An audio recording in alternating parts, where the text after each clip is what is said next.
বিভিন্ন দফতরগুলিতে শূন্য পদে নিয়োগে রাজ্য সরকারের দৃষ্টিভঙ্গি ইতিমধ্যেই প্রশংসা পাচ্ছে।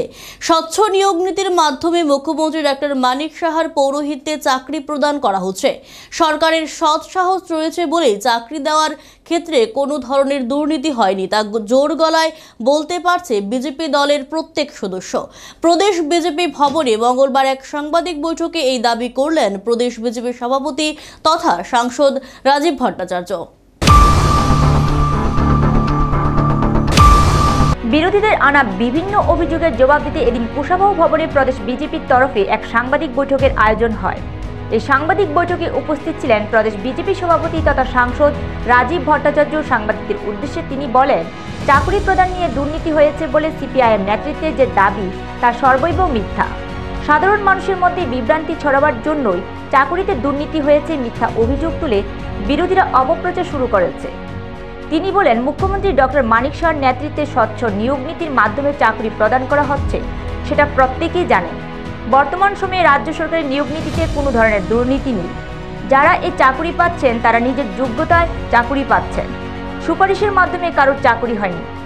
বর্তমান শাসনামলে সুষ্ঠু সুন্দরভাবে টেট পরীক্ষা নেওয়া হয়েছে এবং টেটের মাধ্যমে শূন্য পদে শিক্ষক নিয়োগ করা হয়েছে। তাছাড়া বিভিন্ন দপ্তরে যে সমস্ত শূন্য পদ রয়েছে, সরকার চেষ্টা করছে অগ্রাধিকারের ভিত্তিতে সেই শূন্য পদগুলি পূরণ করার। ইতিমধ্যে এগ্রিকালচার, ইঞ্জিনিয়ার, আরডি ডিপার্টমেন্ট, আরক্ষা দপ্তর, প্রাণী সম্পদ বিকাশ দপ্তর সহ বিভিন্ন দপ্তরে প্রচুর বেকারদের নিয়োগ করা হয়েছে। প্রতিটি ক্ষেত্রে যোগ্যতা মান প্রমাণ করে পরীক্ষা দিয়ে বেকাররা এই চাকরি পেয়েছেন। সরকারের স্বচ্ছ নিয়োগ নীতি রয়েছে বলেই এই ধরনের নিয়োগগুলো নিয়ে কোনো বিতর্ক হয়নি। কিন্তু তারপরেও বিরোধীরা নিয়োগে দুর্নীতি হয়েছে, পক্ষপাতিত্ব হয়েছে বলে মিথ্যে অভিযোগ তুলছে। আগামী দিনে স্বচ্ছতার মাধ্যমে সরকারের এই নিয়োগ নীতি বজায় থাকবে। শূন্য পদগুলো পূরণে অগ্রাধিকারের ভিত্তিতে আগামী দিনেও রাজ্য সরকার আরও প্রচুর চাকরি প্রদান করবে। তাছাড়া অন্যান্যভাবে কর্মসংস্থান সৃষ্টি করতেও সরকার সমান মনোযোগী। এই সরকার বেকার যুবক যুবতীদের পাশে আছে এবং আগামী দিনেও থাকবে বলে দাবি করলেন সাংসদ। চাকরি দিতে পারে আমাদের সৎ সাহস রয়েছে। ইতিমধ্যে আপনারা দেখেছেন মাননীয় মুখ্যমন্ত্রী প্রফেসর ডক্টর মানিক সাহাজির নেতৃত্বে এই স্বচ্ছ নিয়োগ নীতির মাধ্যমে টেট পরীক্ষা সংগঠিত হয়েছে। বিভিন্ন শূন্য পদে যে আমাদের চাকরিগুলি রিজার্ভেশন রয়েছে, চাকরিগুলির হচ্ছে সেই চাকরিগুলি অফার আমাদের মন্ত্রী, আমাদের মাননীয় মুখ্যমন্ত্রী পৌরোহিত্যে সেখানে তাদের অফার বিলি করা হচ্ছে। ইদানিং দেখেছেন টেট পরীক্ষা হয়েছে, আরো টেটের মাধ্যমে এই কোয়ালিফাইড শিক্ষক তাদেরকে নিয়োগ করা হবে এবং যে সমস্ত শূন্য পদগুলি রয়েছে সেই সমস্ত শূন্য পদগুলিকে অগ্রাধিকারের ভিত্তিতে সরকার চেষ্টা করছে সুষ্ঠু নিয়োগ নীতি, স্বচ্ছ নিয়োগ নীতির মাধ্যমে সেইগুলিকে রিক্রুটমেন্ট করা। ইতিমধ্যে আপনারা দেখেছেন শিক্ষা নয়, শুধু agriculture, engineer, RD department, social welfare এবং বিভিন্ন দপ্তরে, প্রাণী সম্পদ বিকাশ দপ্তর, বিভিন্ন দপ্তরে এই সরকারি কর্মচারী যে শূন্য পদগুলি রয়েছে সেগুলি পরীক্ষার মাধ্যমে নিয়োগ নীতির ব্যবস্থা আমাদের সরকার করেছে। আগামী কিছুদিনের মধ্যেই হয়তো আপনারা জানতে পারবেন যে আরো রাজ্যে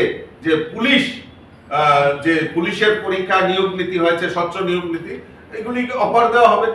এই যে সরকারের যে স্বচ্ছতা এবং সেখানে শূন্য পদগুলি অতি দ্রুততার সঙ্গে কিভাবে পূরণ করা যাবে তার ব্যবস্থা আমাদের রাজ্য সরকার করছে এবং রাজ্যের এই স্বচ্ছ নিয়োগ নীতির ফলে আজকে আমাদের সমস্ত জায়গায় এই যারা আমাদের বেকার যুবক যুবতী যারা এই যাদের যোগ্যতা রয়েছে তাদের মধ্যে আমরা এই অফার বিলির ব্যবস্থা আমরা করছেন। এবং আপনারা দেখেছেন এসপির মাধ্যমে এসপিও নিয়োগ, আগামী দিন পুলিশ এক্সিকিউটিভ এবং বিভিন্ন ক্ষেত্রে এই নিয়োগের সংখ্যা আরো বৃদ্ধি হবে এবং আমাদের সরকার এই ত্রিপুরা রাজ্যের বেকার যুবক যুবতীদের পাশে রয়েছে এবং আগামী দিন তাদের কর্মসংস্থানের ক্ষেত্রে আমাদের সরকার নিশ্চয়ই বলিষ্ঠ পদক্ষেপ নিয়ে কাজ করবেন। আর যারা এই বিভ্রান্ত করার চেষ্টা করছেন, আমাদের এই রাজ্যের মানুষকে বোকা বানানোর চেষ্টা করছেন, তাদেরকে মানুষ উচিত শিক্ষা দেবে, বিগত দিনে দিয়েছে এবং আগামী দিনও দেবে। চাকরি নিয়ে দুর্নীতি হয়েছে বলে বিআইএম রাজ্য সম্পাদক জিতেন্দ্র চৌধুরীর বক্তব্য এদিন তিনি তীব্র ভাষায় খণ্ডন করলেন প্রদেশ বিজেপি সভাপতি তথা সাংসদ রাজীব ভট্টাচার্য। জিতেন্দ্র চৌধুরীকে তীব্র ভাষায় কটাক্ষ করে তিনি বলেন, বাম আমলে যে ধরনের চাকরি দুর্নীতি হয়েছে সেটা নতুন করে আর বলার অপেক্ষা রাখে না। চাকরি দেওয়ার ক্ষেত্রে তদানীন্তন বাম সরকারের দুর্নীতিতে বহু বেকার যুবক যুবতীদের ভবিষ্যৎ নষ্ট হয়ে গেছে। বামেদের কারণে চাকরিচ্যুত হয়েছেন 10,323 জন শিক্ষক। এখন জিতেন্দ্র চৌধুরী চাকরি নিয়ে দুর্নীতির অভিযোগ এনেছেন।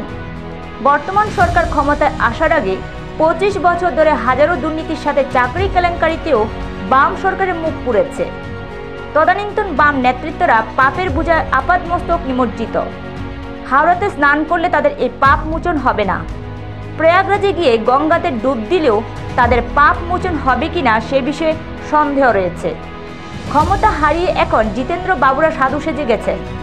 তারপরেও জিতেন্দ্র বাবুকে পরামর্শ দেওয়া হচ্ছে, প্রয়াগরাজে গিয়ে আপনি একটি ডুব দিয়ে আসুন, তাতে হয়তো পাপ কিছুটা হলেও কমবে।